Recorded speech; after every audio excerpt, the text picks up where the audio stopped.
வாசிப்பவர் ஸ்ரீமதி செல்லம்மாள். பாரதியார் கவிதைகள்.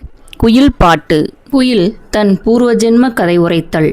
வாழி நின்றன் மன்னவனும் தொண்டைவள நாட்டில் ஆழி கரையினருகே ஓர் பட்டினத்தில் மானிடனாய் தோன்றி வளர்கின்றான். நின்னை ஒரு காணிடத்தே காண்பான்.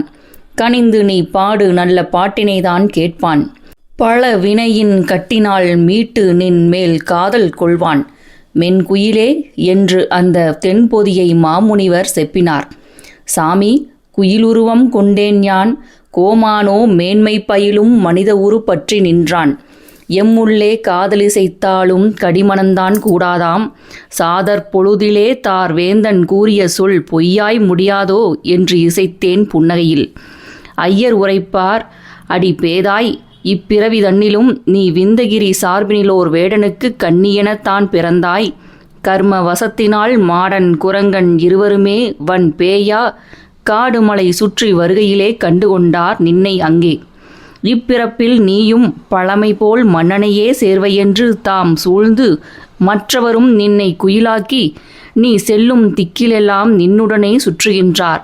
நீ இதனை தேர்கிலையோ என்றார்.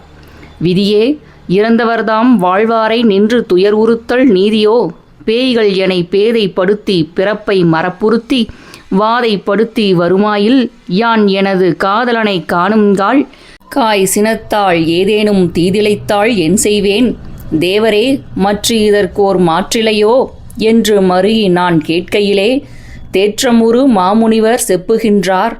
பெண்குயிலே, தொண்டைவள நாட்டிலோர் சோலையிலே வேந்தன் மகன் கண்டுனது பாட்டில் கருத்திலகி காதல் கொண்டு நேச மிகுதியுற்று நிற்கையிலே பேயிரண்டும் மோசமிகுந்த முழுமாய செய்கை பல செய்து பல பொய்த் தோற்றம் காட்டி திரள் வேந்தன் ஐயமுற செய்துவிடும்.